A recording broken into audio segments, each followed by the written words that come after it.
සුබ සන්ධ්‍යාවක්. යම් යම් බාධකයේ දෙන විට යම් යම් වෙලාවල විහාරස්ථානයේ ඉන්න නොලැබෙන බැවින් ධර්ම දේශනාවක් සඳහා වැඩම කළ 9ට පෙර එන්න බැරි වෙනකොට පසුගිය 29 වෙනිදා වගේ දවසක වැඩසටහන කරන්න යෙදුනේ නැහැ. ඒ වගේ ඉන්න නොයෙදෙන වෙලාවල් යෙදෙනවා මේ පස් සමය තුළ ධර්ම දේශනා අතුර බැහැර තිබෙන නිසා. ඒ වගේම දිනපතා ධර්ම දේශනා යෙදෙනවත් තිබෙනවා. අද මේ පැය 5ක් කතා කරලා 6 වෙනි පැයේ මේ කතා කරන්නේ. කිසිතත් මට තරම් පැයක් කතා කරන එක අපහසුයක් නැති නිසා ඔබේ ප්‍රශ්න පත්‍රය කියවා බලා පිළිතුරු සපයන්න කල්පනා කළා. බුදුන් වහන්සේ බුදුන් සමයේ පටාචාරාව සෝපාක වැනියා ඊට ඉක්මනින් බණාසා රහත් විය. නමුත් ආනන්ද තෙරුන් වැනි අය දීර්ඝ කාලයක් ධර්මය ඇසීමෙන් අනතුරුවයි රහත් වූයේ. ඒට හේතුව ජීවිතයේ දැඩි කරදර එම ධර්මයේ තේරුම් ගන්නට පහසු කාරණයක් බවද නැතිනම් පටාචාරා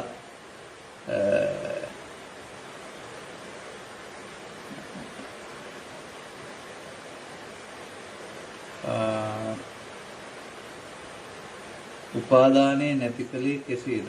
ක්ෂණයකින්. ආනන්ද හාමුදුරුවන්ට ගලපන්න එපා. ආනන්ද හාමුදුරුවෝ අග්‍රෝපස්ථායක තනතුරේ වැඩ කටයුතු කරන්න යෙදුණා. දරුවෝ වැඩියෙන් හදන්න ගියාම අම්මලාටත් ධර්මයේ තේරුම් ගන්න වෙලාවක් නැති වෙන්නේ. ක්ෂණයකින් උපාදානය කියලා කියන්නේ කොහොමද? කතාන්දර බලන්නේ ඔය කියන්නේ. ඒ ඔබ ඉස්කෝලේ පොතෙන් කියවපු කතාව බලලා නෙවෙයි කියන්නේ. ඔබ කවුරු හරි ලියපු එකක් නේ. උලාස්ත්‍රය වෙලා බලන්න. එතකොට කොහොමද තියෙන්නේ? කෙන්ඩියකට කරන අරගෙන පාසෝදනය කරනකොට පාසෝදාන ජලයේ පොළොවට බීගෙන ටිකක් දුර ගිහින් බී ගන්න හැටි, තව ටිකක් එහාට ගිහින් බී ගන්න හැටි, තව ටිකක් එහාට ගිහින් බී ගන්න හැටි මේ කාරණේ දැකලා විදර්ශනාවට නගලා කියලානේ කතාවේ තියෙන්නේ. මේවා ඇයි වැඩක් නැති ප්‍රශ්න මේවා. Taman ගැන බලන්න. දුක දැනෙන්න ඕන වැඩිපුර. මම කියන්නේ ඒකයි පින්ලන්ත වගේ රටට ගියන් පස්සේ නිවන්න ඕනේ නැහැ. මොකද දුක නැතුවම තියෙන්නේ. සමාජගත දුක අඩුයි හොඳට. නමුත් මේ ප්‍රශ්න වලට මුහුණ දීපු අය උන්ට මේ විදවන එක හොඳටම දැනුණා. ඒ නිසා එකකින් නිදහසක් ඕනේ. මේ නිසා එක එක පුද්ගලයාගේ කෙලෙස් ස්වභාවය ගන්න. ඇල්ල කර්ම 100 නම් දුක් 100යි, 10 නම් 100යි, 10යි දෙන්න මේක සමාන නෑනේ. 100ම අයින් කර ගන්න ඕනේ. එක්කෙනෙක් 10යි අයින් කරන්න. ඒ පුද්ගලයාගේ ආශ්‍රවයන්ගේ ස්වභාවයට අනුව වැඩුණු රාග දේශ මොහ ප්‍රමාණයට අනුව තමයි කාලය ගන්න වෙන්නේ. ඒ කවදාවත් කෙනෙක් සමාන වෙන්නේ නැහැ. අනිත් එක ඉතින් මේවා මේ අර පුරන්නලිසය හදපු හැටි කතාවේ තියෙනවා වගේ මේ අපි අහන කතාව සත්‍යයක් වශයෙන් අරන් මේ ප්‍රශ්න නගන්නේ. අතීතයේ හරිව වැරදි. ඒක වෙලා ඉවරයි. දැන් මේවා ගැන මන් දන්නේත් ඔයගොල්ලෝ දන්න දේවල් තමයි. මොකද මම ඒ කාලේ හිටියා කියලා මට මතකයක් නැහැ හරියට කියන්නේ. තව ටිකක් පරිපූර්ණ දන්නවා ඇති පොතපත කියමු තුළ තියෙන කරුණු. උපාදානයේ ස්කන්ධ පහෙන් බහර නැති කරනවා ශනියෙන් නැති වෙන්නේ නැහැ. නමුත් උන් මහන්සි වෙලා තියෙනවා. තනි වචනෙන් ලීවට ත්‍රිපිටකයේ සූත්‍රවත් තියෙනවා රහතන් වහන්සේලමක් උනායි කියලා පෙන්නනවා විනාඩියේ. නමුත් ඒ අනුගමනයේ ප්‍රතිපදාව විස්තර කරලා නැතුවද තියෙන්නේ. අනුගමනයේ ප්‍රතිපදාවක් තියෙනවා කෙනෙකුට. ඒකට ගත වෙන කාලේ බුදුන් වහන්සේ වදාළ වරින් නම් සති 7 සිට දවස් 7 සිට අවුරුදු 7 දක්වා කාලයක් දීලා තියෙනවා. ඒ වාස්තෙන් හිතන්න. සමහර මිනිසුන් තවත් මිනිසෙකුට සතුන්ගේ නම් වලින් නමතයි. එහි ප්‍රතිවිපාක තිබේද විපාකෙහි. ඇයි සතුන්ගේ නම් වලින් නමතන්නේ? ආදරයෙන්ද කරුණාවෙන්ද? ද්වේෂයෙන්නේ. ද්වේෂය කියන්නේ පුණ්‍ය කර්මයක්. පාප කර්මයක්. සක්කත්තා සක්කතෝ හෝති ගරු හෝති සගාරෝ. සක්කාර සම්මාන කරවොද්දය හක්කාර ලබනවා. කරුගලොත් ගරු කල්කිල් ලබනවා. එහෙනම් නින්දා කළොත් නින්දා ලබයි. නින්දා කිරීම පහර ගැසීමක් නෙවෙයි. දේශ සහගතව පහත් කර සැලකීමක් නෙවෙයි. ඒකට විපාක නැති වෙන්නේ කොහොමද? ලෝභයෙන් දේශයෙන් මොහෙන් කරන ඕන එකකට දුක් විපාක තියෙනවා. ඒකට අදාළ විදිහක්. අර සත්කාර සම්මානයට සත්කාර සම්මාන ලැබෙනවනේ. නින්දාවට නින්දාව ලැබෙයි. මම කියන්නේ ඔබ දරුවෙකුට අතවරයක් කළොත් ඔබේ දරුවෙකුට ඕක වෙලාව විඳිනවා වේදනාව විඳින්න වෙනවයි කියලා. එමයි ක්‍රියාවලිය. සෝවාන් පුද්ගලයෙකු උපරිම ජීවත් වන්නේ ආත්ම හතද? ඉන්පසු නැවත ඉපදීමක් නැතිද? යමක සූත්‍රයේ කියවෙනවා රහත් වූ පසු ඉපදීමක් තිබෙනවා. මොනවා කියනවද මට තේරෙන්නේ නැහැ. පිටකේ කියවන්න තේරෙන්නේ නැත්නම් නිකන් ඉන්න. එහෙම එකක් යමක සූත්‍රයේ නැහැ. මොනවද මේ කියන්නේ? යමක සූත්‍රයේ තියෙන්නේ මොකද්ද? රහතන් වහන්සේ විරුණම් වෙනම ඉවරයි කියලා එකක් තියෙනවා. එහෙම කියන්න එපයි කියලා රහතන් වහන්සේ කියන්නේ ශරීරය මරුණම කොහොමත් පොළොවට පස් වෙනවනේ. ලබාගත් විමුක්තිය ගැන කතා කරන්න බෑ අසංකත කියන්නේ ඒකනේ. පල්බරුවක් විනයත් ඉපදිනවා කියලා. කොහේ කියන පොතකද දන්නේ නැති ඉන්නේ. මම කියන ත්‍රිපිටකේ මේවා නැහැ. වැඩක් නැති මේ වැඩක් නැති කතාව විදිහට මම මේවා දකින්නේ. ඉතින් ඕකත් ඔය ආත්මහත කියන එකත් අර තේබවන් අට්ටමං ආදියන් කියලා කියන්නේ. සතිපට්ඨාන සූත්‍රෙත් පෙන්නන්නේ. ඒ කියන්නේ ඔහු පටිසෝතගාමියෙක් වුණා. එතකොට ඉදිරියට බලා යන්නේ. එතකොට ඒක ස්වභාවයෙන්ම ඉදිරි මාර්ග වෙන නිසා අර ඒකට පෙන්නන්නේ බව නිරෝධගාමී වුණයි කියන එකනේ. ඒකට ඉදිරියට මෙහෙවීම සිද්ධ වෙනවා. උත්සාහයේ වීරිය තරමට. යමක සූත්‍රය ආපහු කියවල බලන්න.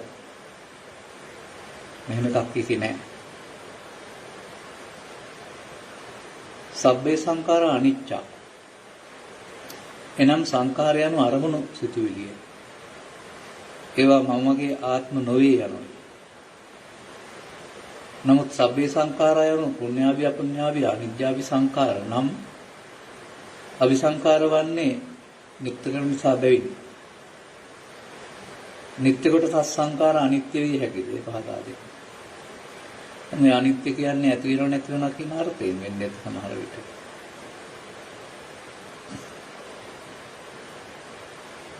අபிසංකාර කියන පදයෙන් පෙන්නන්නේ නිත්‍ය කොට ගැනීම කියන්නේ. නොනින් බලන්න කියලානේ පෙන්නන්නේ. සංකාරයන්ගේ අනිත්‍ය සිදු වෙන එකක් කියලා නෙමෙයි පෙන්නන්නේ නොනින් දකින් බලන්න ඕන දෙයක්. මේ කතා කරන්නේ ඇති වෙන නැති වෙන අනිත්‍යක් වෙන්න ඇති වෙයි. සිදු වෙනවා. සංඛාර සම්බන්ධයෙන් ගත් කල සංඛාරයේ සංඛාර උපාදානයි. එතකොට සංඛාරය උපාදානේ නම් ඒකේ නිත්‍ය තියෙනවා. උපාදානේ නැත්නම් ඒක සිදු වෙන දෙන්නේ අනිත්‍ය කියන්නේ. අනියත බව හෝ අනිත්‍ය නෙමෙයි, ඇති වෙන දේ අනිත්‍ය නෙමෙයි. අල්ලා නොගැනීමෙන් සිදුවන දේ අනිත්‍ය, අල්ලා ගැනීමෙන් සිදුවන දේ නිත්‍ය කියලානේ අපි කියන්නේ. සත්‍ය සසර ඇවිදිනවායි කියලා කියන්නේ අනිත් දුක්ඛ අනාත්ම දේවල් නිස්සකාත්ම සංඥාවෙන් ගත්ත නිසා කියලානේ. එතකොට සත්‍ය සසර ඇවිදින්නේ දෙපයින් නෙමෙයි පවෙන් පිනෙන් ධානයෙන් නම් උහුට පව අල්ලා ගැනීමෙන් නිත්‍ය සුඛාත්ම, පින අල්ලා ගැනීමෙන් සුඛාත්ම, ධාන අල්ලා ගැනීමෙන් නිස්සකාත්ම. එතකොට විසංකාරගතන් චිත්තං චිත්ත සංකාරගත වීම නොවැළැක්වීම සඳහා අල්ලා නොගැනීම ක්‍රියාත්මක කරන්න ඕනේ. ඒ නිසා සංඛාරයන්ු අරමුණු කියන වචනේ අරන් හරියන්නේ නැහැ. වේදනා සංඥා සංකාර විඥාන. සංකාර කියන්නේ චේතනා කියන්නේ. චේතනාව අනාගත ඵල ඉතුරු වෙන එකට තමයි අභි කියන්නේ.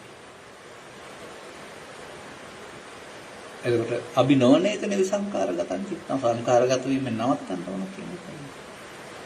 අபிසංකාර නම් නිට්ටය, සංකාර ගත්තේ නැත්නම් අනිත්‍ය.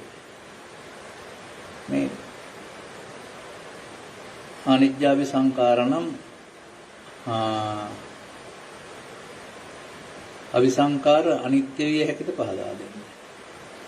අபிසංකාර අනිත්‍ය වෙන්න බෑ. අபிසංකාර කියන්නේ නිට්ටය. නමුත් නොනින් දැලීමේදී ඒ නිදෙන්න මේ පෙන්නන්නේ. මේ කතා කරන ප්‍රශ්න වලට කිසි තේරුමක් නැහැ. අනාගතේ කිරීමට ඇති යමක් සැලසුම් කොට කිරීම අபிසංකාර කිරීමක්ද. එසේ කිරීමෙන් උපාදානයක් පවතින. මේ ලෞකික ජීවිතයේ අනාගත සැලසුම් සකස් කිරීම ගැන නෙවෙයි මේ කතා කරන්නේ. අபிසංකාර කියන පදේ. යංකින්ච දුක්ඛං සම්භෝති සබ්බං සංඛාරපච්චය. ඔබට දුක් ගෙනත් දෙනවා දල්සන අනාගත සැලසුම් සකස් කරපුවා. ප්‍රතිඵලයක් නෙලෙන්නේ. ඉතින් ඒක ලෝභ දේශ මොහ මූලික කොට ගත්තා. අනාගත කියන්නේ මෙලොව අනාගතේ හෝ එහා පැත්තට ඵලයක් අතු කරන්න දා හේතු ඉතුරු කිරීම. පටලවා ගන්න එපා මේවා. මේ දිනදා ජීවිතයේ අනාගත ගැන හිතලා බලලා සැලසුම් සකස් කිරීමක් ගැන නෙමෙයි මේ පෙන්නන්නේ. මම මුල් කොටගෙන මම ඔකට හොඳ වැඩක් කරන්නම්කෝ. මම ක්ලේශයෙන් අරින්නේ නැහැ. අන්න එව්වයි කරන්න එපයි කියලා කියන්නේ. ඒක තමයි අනාගතයට තියෙනවා. සැලසුම්.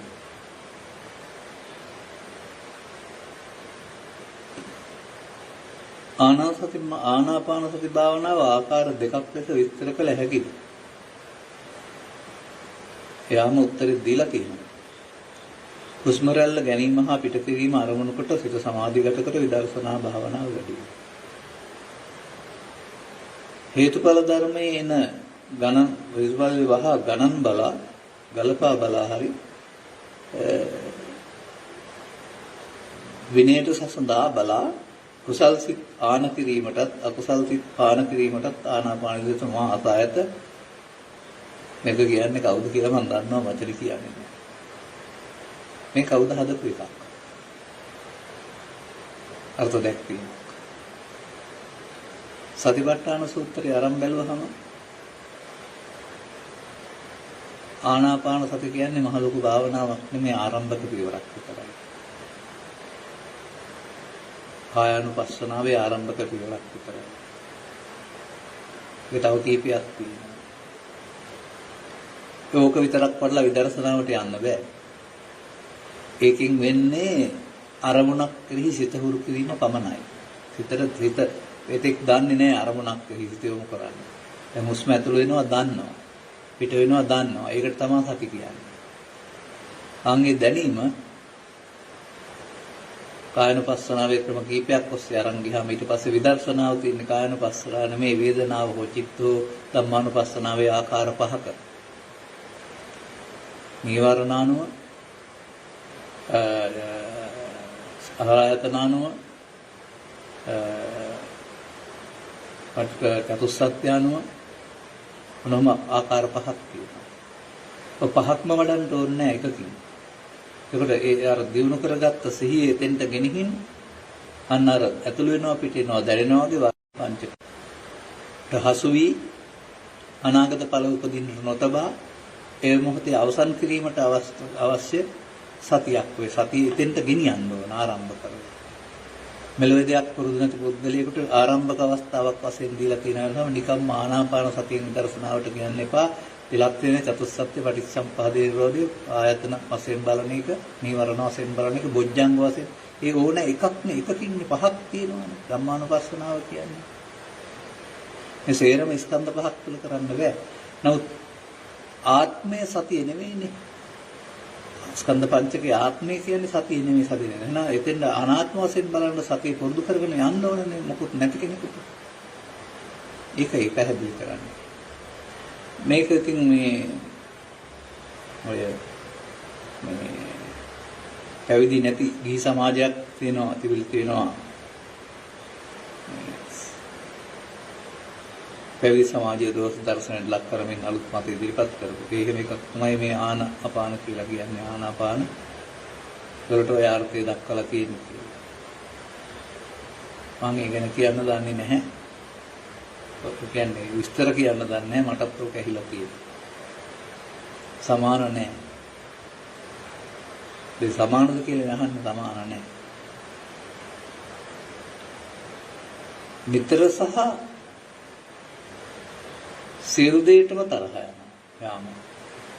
තරහට ඇබ්බැහි වීම. බබා කෑවේ නැත්නම් තරහයි, මහත්යා බීලාවත් තරහයි, බඩුවක් හරිතන නොතබනවත් තරහයි, කෑම වියන්න වීම ගැනත් තරහයි, ගෙදර සෑම වැඩම මටම කරන්න වීම ගැනත් තරහයි, උදේ සිට රැ වෙනකම් තරහයි. ධර්මානුකූලව මේ තත්ත්වේ පාලනය කරගන්න එක වදා දෙන්න. මම කතාවක් කියලා තියෙනවා අහලා තියෙනවා. පිටේ තියෙනවා. පරිලාහ කියලා සූත්‍රයක්. උදේ ඉඳලා ඒ පරිලාහ නෙවේ ඉන්නට උදේ දවල් හවස දකින්නහන හැම කාරණයක් තුලම අකමැත්ත අමනාපෙම උපදිනවා. මේ සමහර විතර හතර උපදින කාරණයක් ඇත්තෙම නැතිව. උපමාවක් බුදුන් වහන්සේගේ. වික්ෂුවක් කියනවා පරිලාහ නෙවේ විපාකය හරි දරුණුයි කියලා. පැන්ති මේ ඔබ පරිලාහ නෙරයක් හදාගෙන ඉන්නේ. දැන් මේක කලක් පුරුදු කිරීම තුළ ඔබට නිරන්තරයෙන් ඉන්න පුරුදු වෙලා. දැන් මේ ගැන බලන්න ඕන විදිහක් තියෙනවා. ඒ තමයි ඔබ මේවා කළ යුතු දේවල්. ඉතින් ඔබට අකමැත්තෙන් නොරොක්කු මොහොනින් අනුම්පද කීමෙන් කරන්නේ නැතුව කැමැත්තෙන් කරන්න පුරුදු වෙන්න. ඒ වෙනස නැති කරගන්න. ඒ කියන්නේ කාමරාග කියනවා කැමති විදිහට නොවෙනකොට ව්‍යාපාද වෙනවා. කැමති විදිහට නෙවෙයි සිදුවෙන්න ඕන විදිහට බලා ගන්න. ලෝකේ සිදුවෙන සිද්ධීන් Tamanට ඕන විදිහට පාලනය කරන්න ගියාම මේ මනුස්සයාට මේ පෙන්වන්නේ එක එක්කෙනා මේ කියන කතාවේ තියෙනවානේ. බබාලා ඉතින් කන්නේ නැහැ කෑවේ නැත්නම් තරහයි නෝ. ඒ මහන්සිලා යුවහම. මහත්යා බීලාවම ඒකත් කරදරයක් ඒකටත් තරහයි. බඩුවක් හරි ගන්නවා ඒකටත් තරහයි නෝ. උයන් නොවීම ගැනත් තරහයි. මට ගෙදර ඔක්කොම වැඩ කරන්නේ. ඉතින් දැන් පරිලාහ නිරේ කියන්නේ ඕක තමයි. එනිසා Tamanට පැවරුණ අගකීම් වශයෙන් සලකා යුතුයකම් පිටුකීම් වශයෙන් සලකා ඒ දුර්වලකමක් නේ. බීලායනෙක් හොඳ දෙයක් නේ දුර්වලකමක් නේ. නමුත් ඉතින් බීලායන මිනිස්සු සමග සාමයෙන් සමගින් මෙයා ජීවත් වෙන්නේ නැද්ද සමාජ පරම්පරාවේ? මා දන්නවා එහෙම ආවම විහිළු කරනවා. දරුවෝ නැත්නම් විහිළු කරන්න කැමති. අවුස්සනවා එනකොට. අන්න ඒ වගේ මේ Tamanට මුහුණ දෙන්න තියෙන තැන වදයක් බවට පත් කර ගැනීමේ දුක නේද මේ විදිහන්නේ. ඉතින් මේක දුක හදාගත් එකක් කියන්නේ ඒකයි.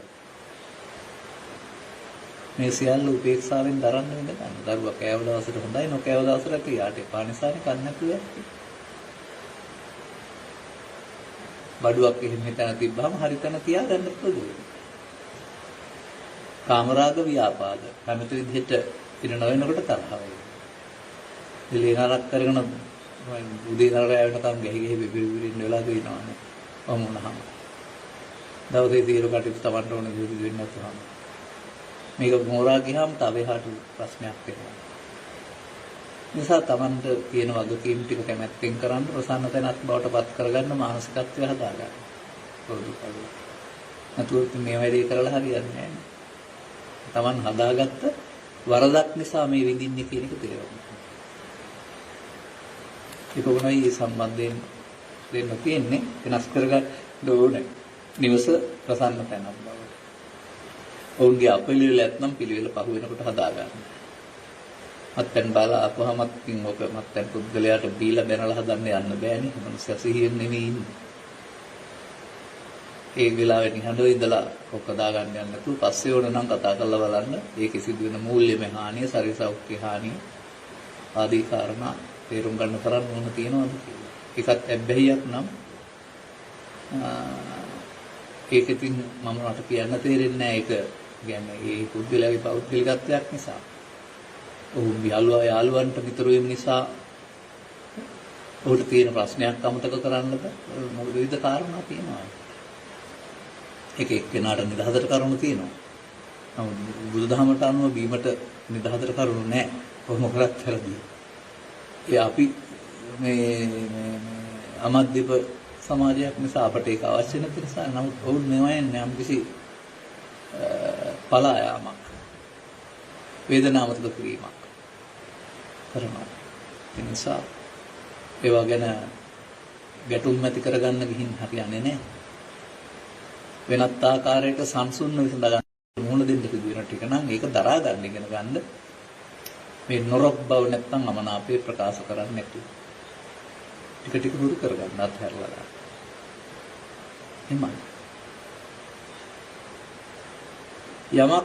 යමෙක් ආර්ය අෂ්ටාංගික මාර්ගයට ප්‍රවේශ වන්නේ සෝවාන් ඵලය අත්කර ගැනීමෙන් පසුද? මේ ප්‍රශ්න පත්‍රෙත් වැරද්දක් තියෙනවා දිගටම. මට කියන්න දෙන තව ටිකක් බනහන්න කියලා. ආර්ය අෂ්ටාංගික මාර්ගය ඔබ ඉස්කෝලේ ගිහින් ඉගෙනගෙන තියෙන්නේ. එතකොට ඒකකින් ලියන්න කියන්න පාඩම් කරන්න දන්නවා. නමුත් ඔය ඉගෙනගෙන තියෙන එක ආර්ය අෂ්ටාංගික මාර්ගයේ පූර්ව භාග ප්‍රතිපදාවෙවත් පෘථග්ජන පුද්ගලෙක් යන්න ඕන භවගාමී ප්‍රතිපදාව පුණ්‍ය මාර්ගයේ විතරයි. ආර්ය ප්‍රතිපදාව වෙන එකක්. ඒ කියන්නේ සම්මාදිට්ඨි සම්මා සංකප්ප වාචා කම්මන්ත ආජීව මේවා ඔක්කොම දෙකක්. ආර්ය සම්මාදිට්ඨිය දසවස්තුක සම්මාදිට්ඨිය. දසවස්තුක සම්මාදිට්ඨිය සෝවාන් වෙන්නේ නැහැ කවදාවත්. ආර්ය සම්මාදිට්ඨියට පැමිණීම තමයි ආර්ය අෂ්ටාංගික මාර්ගය. ආර්යයන් සඳහා කියන්නේ. ඒක මගපරලාභින් නිවන් මඟ සඳහා ආර්ය ප්‍රතිපදාව. භවගාමීත්‍ය සපවත් බව සඳහා දසවත් මේ භවගාමී ප්‍රතිපදාව. ඒක දෙකක්. ඒක ඉදිරියට ඔබට අහන්න ලැබෙවි මම සූදානම් වෙලා ඉන්නවා ගැන පැහැදිලි කරන්න. නිසා එහෙම දෙකක් තියෙන වගේ ඉස්සල් දැනගන්න. ඒකවල පෘථග්ජන පුද්ගලයාටත් සංකප්ප වාචා කම්මන්ත ආජීවත් එක්කලා වායාම සති සමාධි භවගාමී පැත්තට වැඩෙනවා කියලා. ආර්ය පුද්ගලයාට භව නිරෝධගාමී පැත්තට වැඩෙනවා කියනවා. මේක ඒ නිසා සම්මාදිට්ඨිය කියන පදයට අර්ථ දෙකක් අරගත්තාම ආර්ය ප්‍රතිපදාව සහ පූර්ව භාග ප්‍රතිපදාව කියලා කියනවා. මේ පූර්ව භාග ප්‍රතිපදාව කියන්නේ බුදුන් වහන්සේ පහළ වෙන්න පෙර තිබුණ එක වෙන්නේ නැති. බුදුන් වහන්සේ ආර්ය ප්‍රතිපදාව හඳුන්වලා නැත්නම් පුතග්ජනින්ද තියෙන ප්‍රතිපදාව වෙනවා. වර්තමානයේ පුතග්ජන සමාජයෙන් නම් තියෙන්නේ ආර්ය ප්‍රතිපදාවක් නෑ. පූර්ව භාග ප්‍රතිපදාව තමයි ලීලා කියලා යන්න පුළුවන් කමක් තියෙනවා. භවගාමී ප්‍රතිපදාව. යමෙක් තම ආර්ය අෂ්ටාංගික මාර්ගයේ ගමන් කරන බව වැටහි නම් ඔහු විසින් සෝවාන් ඵලය අත්කරගෙන සිටීද? ඒ අරකමයි කියන්න තියෙන්නේ. පූර්ව භාග ප්‍රතිපදාව යනවා නම් උකට සෝවාන් නැහැ. ආර්ය ප්‍රතිපදාව යනවා නම් ඔය ඵලය කියන වචනේ ගැන හොයන්න යන්න එපා. මාර්ගය විතරයි අපට දකින්න පුළුවන් වෙන්නේ. මාර්ග ඵල පිළිවෙලින් ප්‍රත්‍යක්ෂ කටයුතු නිර්වාණය ඵලය කියන්නේ නිවනනේ. මාර්ගය මොකද්ද? පංච උපාදානස්කන්ධය අනිත්‍යක අනාසෙන් බැලීම. සෝවාන් වෙන්නත් ඒක, සකෘදාගාමී වෙන්නත් ඒක, අනාගාමී වෙන්නත් ඒක, අරිහත් වෙන්නත් ඒක. සෝවාන් ආදී මාර්ගඵල වලින් ප්‍රත්‍යක්ෂ කටයුතු කියන කෙරෙහිම එතනින් එහා පැත්තට ඵලය කියන්නේ දුක නැති වූ තැන. ආරම්භය. ඔබට හොයන්න පුළුවන් එකක් නෙවෙයි ඒක. ඔබට දැනේවි ඒක. මේකේ වෙනස තමයි අර එකතු කරන එක වෙනවට. කර්ම එකතු කරන වෙනකොට අස් කරන්න පටන් ගන්න. ඒක අනුසු පටිසෝත ගන්න කියන්නේ ඒකනේ. පැහැර කරන්න ආරම්භ වෙයි. ඡය කරන්න ආරම්භ වෙයි. ආර්ය අෂ්ටාංගික මාර්ගයට ප්‍රවේශ වීමෙන් පැමිණෙන්නේ සෝවාන් මාර්ගයටද ඵලයටද?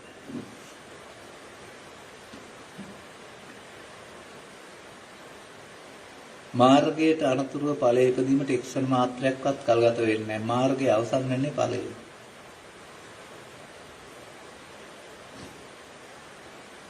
මේවා නිකන් දැනගත්තට වැඩක් වෙන්නේ නැහැ. මේ මාර්ගය කියන්නේ පෙළ දහමක්. ඒක ඔබේ සිතේ ක්‍රියාත්මක වෙන්න ඕන දෙයක්.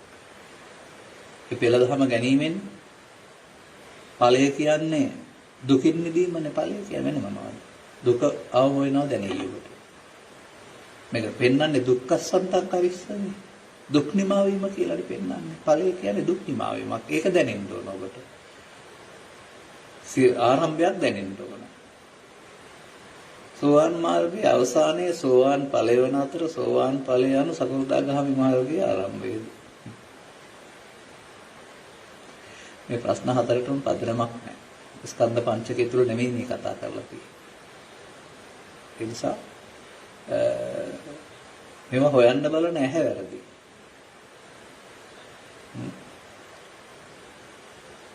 හැම විටම මාර්ගය කියලා පෙන්වන්නේ පංච උපාදානස්කන්ධය අනිත් දුක්ඛානාස වශයෙන් බැලීමනේ. නමුත් සීල සූත්‍රයේ එහෙම බලනකොට සෝවාන් වෙනවා.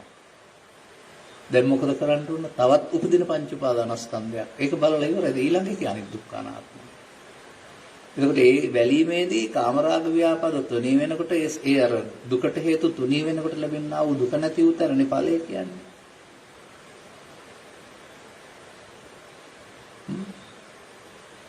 ඵලය මේ ලෝකේ වචන වලින් කතා කරන්න බෑ. ඵලය ලෝකෝත්තරයි, මාර්ගය ලෞකිකයි.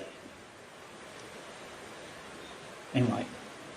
මාර්ගය අනුගමනය කරන්න පුළුවන්. නමුත් ඵලය සංකත ධර්මයක් නෙවෙයි. දැනෙනවා ඒ වුණාට. Tamanගේ දැවිලි තැවිලි අඩු වෙනවා නම් සමන් සල්කලවල වෙන්නේ නැත්නම් ඒක තමයි ලැබෙන ඵලය.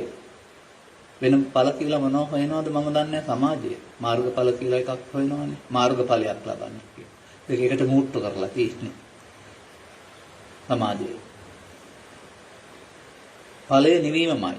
ආරම්භයයි තියෙන්නේ. තේරුම් ගත්තා. වෙන මොකුත් ඵලමව දකින්නේ නැහැ. සමහර මහතෙරවරුන් වහන්සේලා රහත් භාවය ලබා ගැනීම සඳහා අනිවාර්යෙන්ම වනගතව ගුරු ඇසුර ලැබමින් විශාල කැපකිරීමක් කළ යුතු ඇතැයි දේශනා කරන අතර සමහර මහතෙරුන් වහන්සේලා Taman ඒ මඟ ගියද නිවන් අවබෝධ කරගත යුත්තේ වනගත වෙනව Taman විසින් ඒ දේශනා කරයි. මේ නිවැරදි වන්නේ කුමක්ද? මේ මාර්ග දෙකටම අවසානයේ පැමිණෙන එකම තැනට. ඉන්න තැන නෙවෙයිනේ වැදගත් වෙන්නේ. තේරුම් ගැනීම වර්තමාන මොහොතේ අනුගමනය ප්‍රතිපදාවක්. කෝකින් ගත්තත්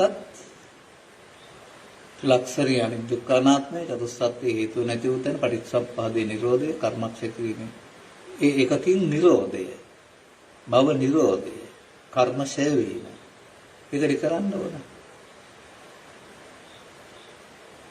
ඒකට ඒ ධර්ම මාර්ගය අරුණාම වෙනත් Tamanට පහසු දෙයක්. එක පුද්ගලයාට ආශ්‍රය විශ්ෙන්න තැන තියෙන නිසා ඒ වගේ තැනක් පහසු තැනක් තෝරගත්තාම පහසු වෙන්නත් පුළුවන්. කාර්ය බහුලත්වයේ බාධා වෙන්නත් පුළුවන්. නමුත් මේ තැන නෙමෙයි මෙතන වැදගත් වෙන්නේ. Tamanට ගැටෙනකොට උපදින ආශ්‍රයයන්ට අහු නොවි ඒවා ෂෙයා කරගන්නේ කොහොමද කියන එක. ඒක සඳහා උත්සාහය වීරිය. ඒ නිසා වනාන්තරේ හිටපු අයට ධර්මය හම්බ වුණොත් ඒක කෙරේ. හම්බ වුණේ නැත්නම් කැලේ හිටියට වෙන්නේ නැහැ. ගමේ ඉන්න අයට ධර්මය හම්බ වුණේ නැත්නම් වෙන්නේ නැහැ. ධර්ම මාර්ගය ආවොත් ඒකත් කෙරේ. ඒ නිසා එහෙම කැලේ නරකයි ගම හොඳයි ගම නරකයි කැලේ හොඳයි නෙමෙයි මාර්ගය ගත්තොත්. ගුරු උපදෙස් රහිතව පුළුවන් නම් සහිතව බැරි නම් ගුරු උපදෙස් නැතුව වෙන්නම් ගුරු උපදෙස් ගන්න. රහිතව පුළුවන් නම් අනුගමනය කරන්න.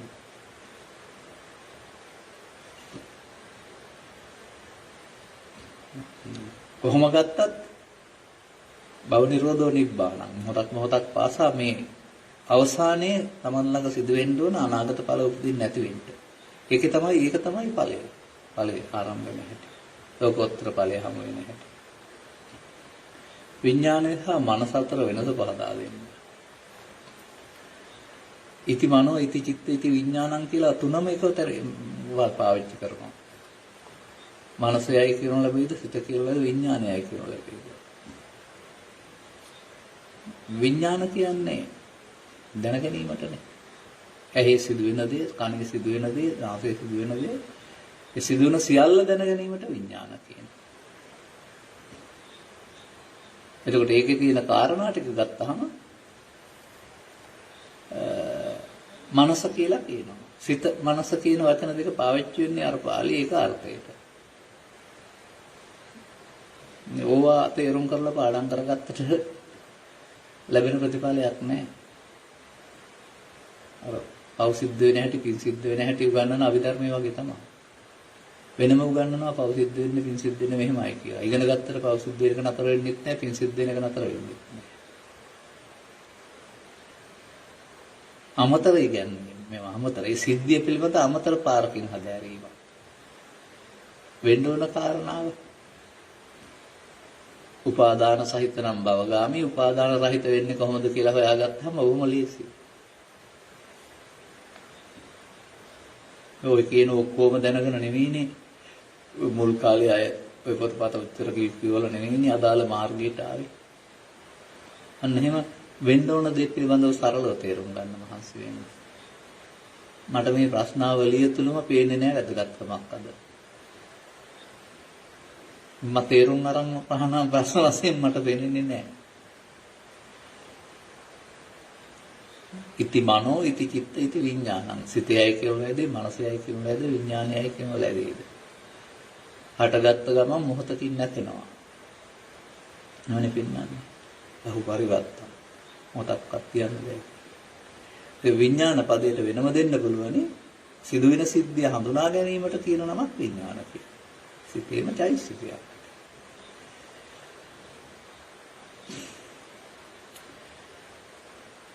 මට සිතේ ඇතිවන රාග දේශ මොහ හඳුනා ගැනීමට උත්සාහ කරන කෙනෙක් මම. මට ඇති ප්‍රශ්නේ මගේ මහත්යන් සමග සිටීමේදී ඇතිවන අකමැත්තයි. ඔහු ගොඩක් හොඳයි ඒක. නමුත් එතනදී පමණක් මගේ අකමැත්ත මත කේන්ති ගන්නවා. මේ කුමයට කුමක් කරන්නද? ඔබ නීතියෙන් බැඳිලා නේද තියෙන්නේ? නිත්‍යානුකූලව ඔබට යුතුයකමක් තියෙනව නේද? දෙදෙනාටම සතුට ලබා ගන්න. ඒක මොකක් හරි අපහසු බවක් හරි මොනවා හරි කාරණයක් නිසා මෙහෙම ඇත්තේ. ඉතින් අපට වඩා මේවා ගැන ඔබ දන්නවා පොතපත ගොඩක් තියෙනවා මනෝවිද්‍යාත්මකව. වෙනත් ක්‍රම තියෙනවා. වෛද්‍ය උපදෙස් තියෙනවා. ලෝකේ සාමාන්‍ය ලෝකේ ගත කරන අය ඒ සඳහා කැමති අය. නමුත් මේ අකමැත්ත තුළින්නේ මේ රාග දේශ මොහ කියන අර්ථය වර්ධි විදිහට හිතන්න එපා. හැලීම ගැටීම මුලාව කියන වචනෙන් ගත්තාම මේක අද නැති විය යුතුයි කියලා හිතන්න එපා. ඒ ලෝභ දේශ මොහ සෝවාන් වන ගමන් නැති වෙන්න ඕන, මහාන ගමන් නැති වෙන්න ඕන කියලා හිතන්න එපා. ඒක රහත් මඟ අනාගාමී තැන දක්වාම ත්‍රිණ තුනී වෙන එකක්.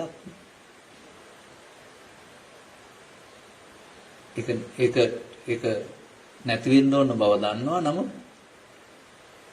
කෙනෙකුගේ දෙන්නගෙන් කෙනෙකුගේ අවශ්‍යතාවය නම් ඒට ඉඩ දෙන්නට සුදුසුකමක් සහ නීත්‍යානුකූල බැඳීමකුත් තියෙනවා. ඒ නිසා අකමැත්ත ඇති වුණේ කොහොමද බලන්න. ඒ වේදනාවක් නිසාද? මම නැත්නම් කරදරකාරීත්වයක් නිසාද? මම දන්න කතාවක් පෞද්ගලිකව කියන්නම්. දෙදෙනෙක් තීරණය කරනවා වික්කසාද වෙන්න. අරතුරු මේකට ඇතුළත් වෙනවා දන්න කෙනෙක්. මරාර වෙරෙන්නේ වික්කසාදනද මොන්ටි ප්‍රශ්නයකට ඒක වෛද්‍ය පොලිසියකින් හදාගත්තාම ඊට පස්සේ කිරිහා පැනිසී ජීවත් වෙනවා. නම් මේ ප්‍රශ්නයක් දුරදිග ගෙනියන්න නෙමෙයි තියෙන්නේ විසඳගන්නනේ. ඒවා ඈත් වීමට යොදා ගන්න එපා. ඒ නිසා ඒ ළඟින් බලන්න මේ අකමැත්ත මොන කාරණයක් නිසාද කියලා මට පෞද්ගලිකව කියලා නැහැනේ. අවශ්‍යත් නැහැ කියන්නේ. ඒ නිසා කැමති විදියක් හොයාගන්න.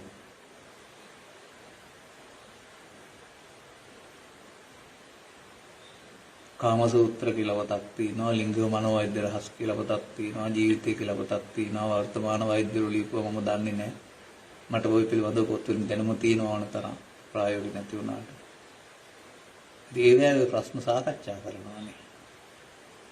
මේක ඈත් වීමකට දුකක් බවට පත් කරගන්න නැතුව වෛද්‍ය උපදේශයක් ගන්න, මනෝවෛද්‍ය උපදේශයක්. මේ වගේ කරුණු ඉදිරිපත් කරන්න ලැජ්ජා වෙන්න එපා. නමින් නෙමෙයිනේ තියෙන්නේ.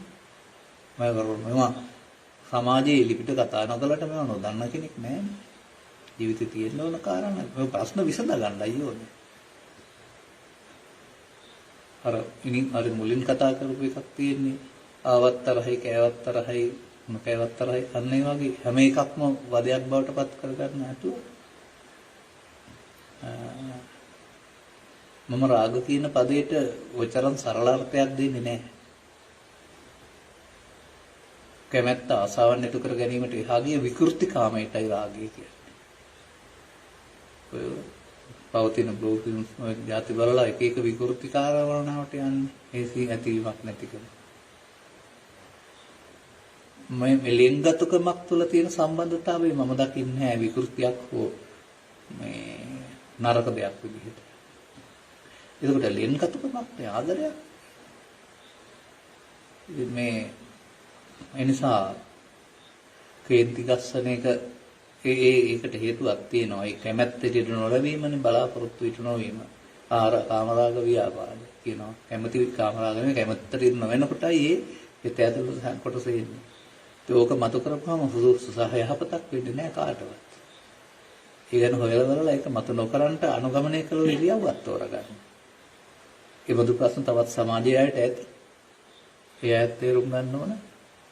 ප්‍රශ්නයක් තුළ ප්‍රශ්නේ දුරගෙන ගෙනියන්න නෙමෙයි. මේ ලෝකේ කොතරම් දියුණුවද මේවට පුංචි පුංචි වෛද්‍ය උපදෙස් සල්ලි කර්ම ක්‍රමෝපායන් ඕන තරම් තිබෙනවා. ඒක විසඳ ගන්න කතා බහ කරලා. ලොකු දේවල් නෙමෙයි නෑ. ඔයිට වඩා ලොකු දේවල් තමයි අර මම කියපු දේවල්.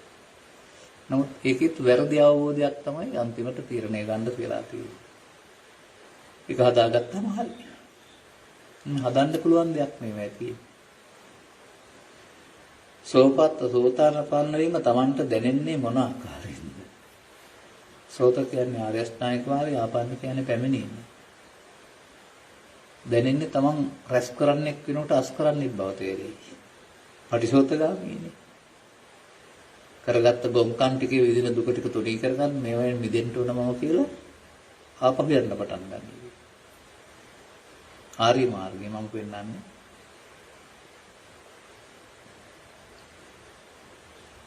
එතකොට ඔහුට ගැටෙනකොට හමු වෙන කාරණා වලදී පොල්ලෙන් වදිනකොට ණයාකි පෙන්නහා තමයි හැම එකදීම කලබල වෙලා ප්‍රතික්‍රියා දක්වන්න යන්නේ නැතුව දරා ගන්න ඉවසිලින් කටයුතු කරන්න. ඒ වගේම නොසන්සුන්කම අතහැර දමලා අලුතින් හිතන්න. නොසන්සුන්කම පාදකකට හිතන්න යන්නේ නැතුව ඒක අතහැරලා දාලා අලුතින් හිතන්න පුරු වෙයි. නොසන්සුන්කමත් කල්ප ගණන් තියෙන එකක් නෙවෙයි, ඒක චෛසිකේ තියෙන දෙයක් නේ. ඒක අතහැරියා නම් ඊළඟ මොහොතේ අලුතෙන් හිතන්න පුළුවන්. ඒක මත එකතු වුණොත් ප්‍රශ්නේ වෙන්නේ. අතීත ඥානසෝචන්ති කියන්නේ අතීතය ගැන හිතා සෝචනපත් නැහැ කියලා. යදතිතම් පහිනන්තම් කියන්නේ අතීතයේ ඒතර තමන් කරගත්ත එකතු කරගත්තට හිතට එනකොට ඒක ප්‍රහීන වූ දෙයක් දැන් සිතුවිල්ලක් තුළ තියෙනවා. මම මේකට වෙන්නන්නේ ප්‍රීණු වෙච්ච දෙයක් පුක්ති විඳිනවා කියලා.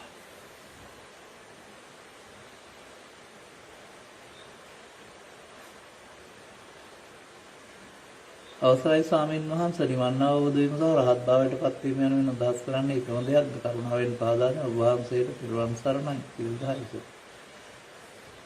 නිවන් රහත් භාවයට පත් වීම කියන්නේ සම්පූර්ණ වීම, නිර්වාණය. කළ යුතු දෙයක් තවත් නැහැ. නමුත් මාර්ගඵල වීම කියන්නේ එහෙම දෙයක් තියෙන බව පැහැදිලි වීම. එතනින් මාර්ගඵල පිළිවිලින්නේ පෙන්නන්නේ. මාර්ගය ගත්තාම ඒ අර පටිසෝතගාමි මාර්ගය ගන්නකොට කර්ම ෂේ වෙන්න ආරම්භ වෙනවා. එතකොට ලැබෙනා වූ සංසුන් ස්වභාවයක් තියෙනවානේ. ඒ ඵලය. මේ ඵලය සම්පූර්ණ වෙන එක නෙවෙන්නේ. ඒකට මේක ආර්ය පුද්ගලයන් සඳහා වළංගු දෙයක්. ඒක තේරුම් ගන්න. පෘථග්ජන පුද්ගලයන් සඳහා වළංගු නෑ නිවන් මාර්ගය. ඔවුන්ට පුණ්‍ය මාර්ගය වළංගුයි. ආර්ය පුද්ගලයන්ට තමයි මේ ස්කන්ධ පංචකයේ උපාදානය වෙනකොට උපාදාන නොවි නිරවශේෂව නිරෝධ කරන්න පුළුවන් බව තේරෙන්නේ සිහියෙන් කටයුතු කරලා. නිරවශේෂව නිරෝධ කරනකොට හම්බ වෙන්නේ මේවා කෙලෙස් නැසෙනකොට තියෙන සංසුම් ස්වභාවයක් නෙවෙන්නේ. කෙලෙස්නේ දුක් ගෙනත් දෙන්නේ. ඒව නැති වෙනකොට තියෙනා වූ ස්වාභාවික සංසුම් ස්වභාවයක් වෙ පෙන්නන්නේ. ඒක නෙවෙයි නැවිලා ඉන්නවා කියන්නේ බුදුන් වහන්සේ. සතුටින් ඉන්නවායි කියලා කියන්නේ. බාහිර කාරණා නිසා කිපෙන්නේ නැහැ කියන්නේ කිපෙන්න දෙයක් ඇතුලේ නැති එකක්. යන්න ඒකනේ හිස් වෙන්න ඕන. Tamanගේ අතීතය තමයි ටික ටික ඉදිරිය නොදෙනකොට බැහැර වෙලා යන්නේ. එහෙම නැතුව ඉතින් තව පතේ නැත්තම් සමාජය විශ්වාස කරන පරිදි නම් 이르දිය තියෙන්න ඕන උඩින් යන්න ඕන නොඑක් කාරණා. නෑ ඒව එකක්වත් පිටකේ නැහැ. තවසගුණෙන් පරිබාහිරනේ. මේ නික්ලේශී බවක්. නික්ලේශී බවෙන් තොරව දේවදත්තත් උඩින් ගියා රවට්ට ගත්තා. අර මම විහිළුවට කියනවා පාලි පාඨයක් එහෙම නෑ හදලා කියනවා ආකාශේන ගච්ඡන්ති අරහන්තෝ උච්චති කියලා නෑනේ. ආකාශයෙන් යන්නේ රහත්යයි කියන ලැබෙයි කියලා. නික්ලේශී.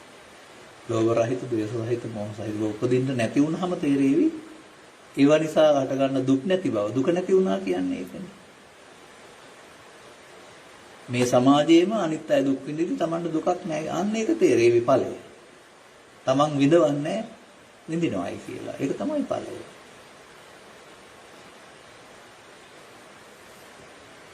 හොඳයි.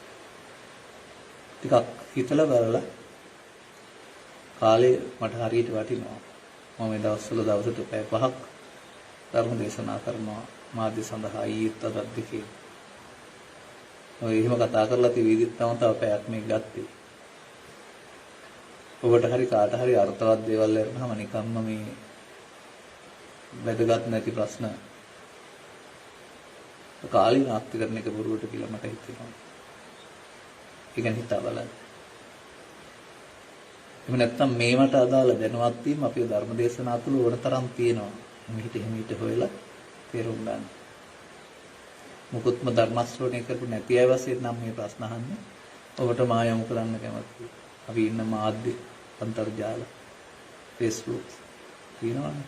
අන්තරා YouTube. එවෙන් ධර්ම දේශනා 7ක් 8ක් 9ක් 10ක් 15ක් 30ක් අහනකොට ධර්ම ශ්‍රවණයට අවශ්‍ය ප්‍රශ්න ඇසීමට අවශ්‍ය මූලික අවබෝධයේ පදනම ලැබෙයි.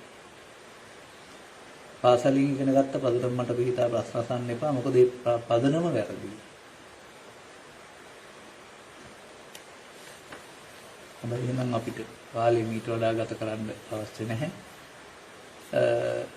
බාධක මාධ්‍යයවත් වැසි ක්‍රමයක් වත් විවේකයක් තිබෙනවා නම් ඉදිරි දිනවල කියන්නේ විහාරස්ථානයේ වැඩ වෙසෙනවා නම් තමහට ඉන්න ප්‍රමාණුත් එහෙම බැරි වෙවි. ඔබේ ගැටලු වලට හෝ අලුතින් කරුණු ඉදිරිපත් කිරීමට හෝ බලාපොරොත්තු වෙනවා. එහෙනම් සුබ රාත්‍රියක් සුබ සන්ධ්‍යාවක් සමුගන්නවා.